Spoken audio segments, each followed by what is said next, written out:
कि इतना स्वर्णिम वर्ष आपका हो रहा है, इसके लिए बहुत बहुत बधाई।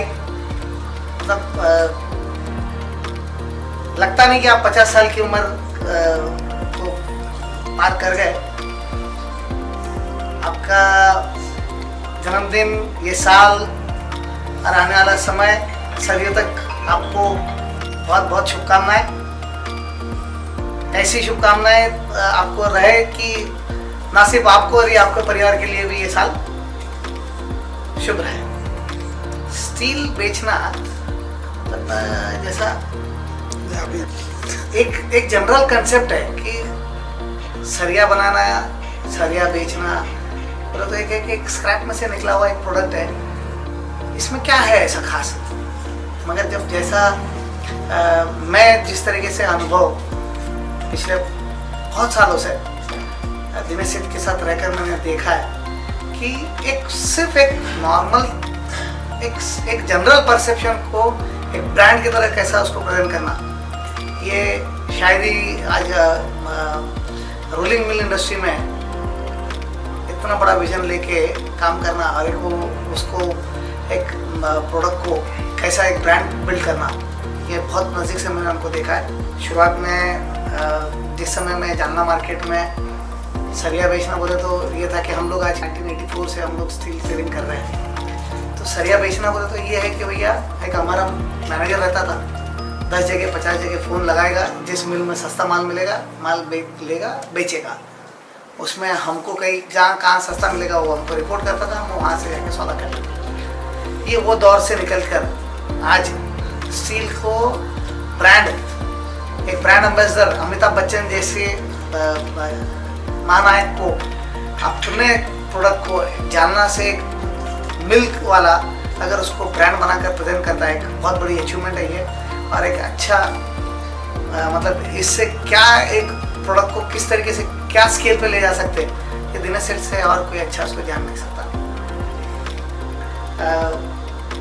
शुरू में इन्होंने जैसा एक जॉइंट में जब पूरा group as a group Rajouri group ऐसा इन्होंने जब काम करते थे, तो उस ग्रुप को देखते हुए ये लोग वहाँ पर भी इन्होंने राजौरी को जिस तरीके से एक ऊंचाई पहुँचाई, एक लेवल पर लेकर गया।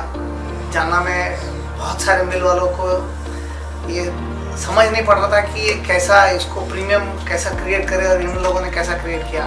एक कस्टमर को सरिया मांगने के बजाय नहीं मुझे ये ब्रांड का माल चाहिए, ये कंसेप्ट को लाने के लिए दिनेश सेठ जैसा व्यक्तित्व ही उसको विजन दे सकता था। शुरुआत तो मेरी उनके साथ एज ए ट्रेडर, डीलर और सप्लायर या मैन्युफैक्चरर और डीलर का संबंध आया, मगर उनके मैग्नेटिक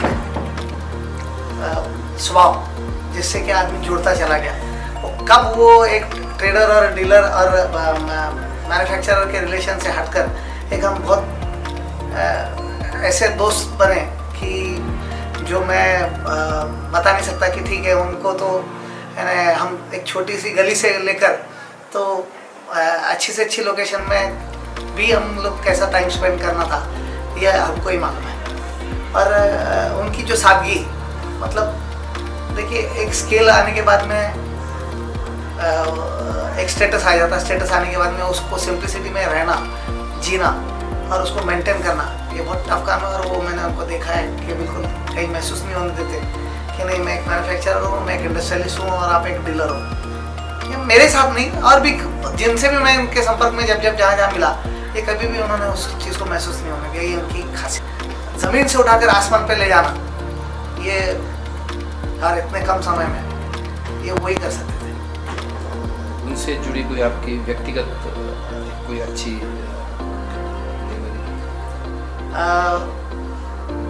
खाने का शौक उनको बहुत, और हम लोग का मेरा एक वो रहता था कि जब भी वो आते तो हम कहीं ना कहीं ऐसी जगह जाते थे, छोटी सी हम ठेले पे जाने को भी हमारे को कोई झिझक नहीं रहती थी। ठेले पे जाकर हम जो खाना स्ट्रीट फूड में खाने में मज़ा आता था वो हम लोग बड़ी होटल में जाने में प्रेफर नहीं करते। हम दोनों जब साथ में तो हमको बड़ी होटल का मज़ा नहीं आता। तो ये कि हमारी बहुत पर्सनलाइज ये है कि जो हमने वो समय को बिताया। और उनका बिजनेस के अलावा बाकी चीज़ों में भी जैसा फैमिली में बच्चे हैं, वाइफ है, छोटी छोटी चीज़ों को लेके उनका समय देना, ये सबको नहीं जानता, वो उनमें मास्टरी है, वो कर पाते। मतलब हमारे सामने मैं जब उनके साथ रहता था तो उनके माता जी का फ़ोन आना और वो उनको चाहे कोई भी मीटिंग रहो, कुछ भी रहो, बराबर उनको बात करना, अटेंड करना, माता जी जो पूछ रहे हैं उसको जवाब देना, तो ये बड़ी बात है और वो सबको नहीं जानता। बिजनेस करते वक्त मैंने जैसा अभी देखा, हम अभी इतने सालों से मैं बिजनेस कर रहा हूँ तो बहुत से कंपनियों से मुलाकात होती है, बहुत से कंपनियों के पॉलिसीज के बारे में चर्चा होती है। देखो, एक बिजनेस करना, बिजनेस में ब्रांड को प्रेजेंट करके बात करना एक अलग चीज़ है, और कस्टमर को फोकस करके कस्टमर फर्स्ट कैसा हो सकता, उसको किस तरीके से प्रेफरेंस देना, और ऐसे बहुत सारी एक्टिविटीज़ हम लोगों ने एक ट्रेंड सेट के हिसाब से औरंगाबाद को बेस बनाया था। चाहे फिर वो क्रिकेट का टूर्नामेंट हो, चाहे वो क्या बोलते हैं इंजीनियर्स को पर्सनल मीट हो, या उनको रेडियो मिर्ची पे बाइट्स लेना हो, ऐसे बहुत सारे जो भी हम लोगों ने ब्रांड प्रमो, उनकी जो कंसेप्ट को अपने मतलब उन्होंने जो लाया वो काबिल तारीफ है।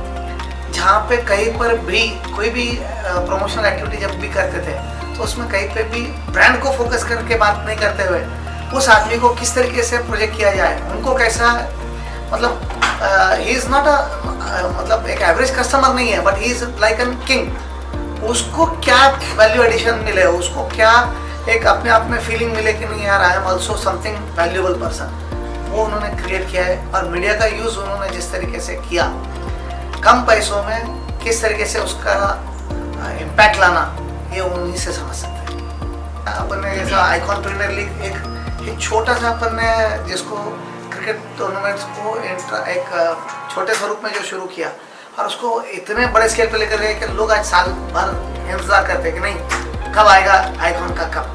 ये जो एक हाइप क्रिएट उन्होंने जो करी वो शायद ही कोई कंपनी कर सकती है इस लेवल पर, और उसके बाद में बहुत लोगों ने उसको कोशिश की, कभी सक्सेस नहीं हो पाया।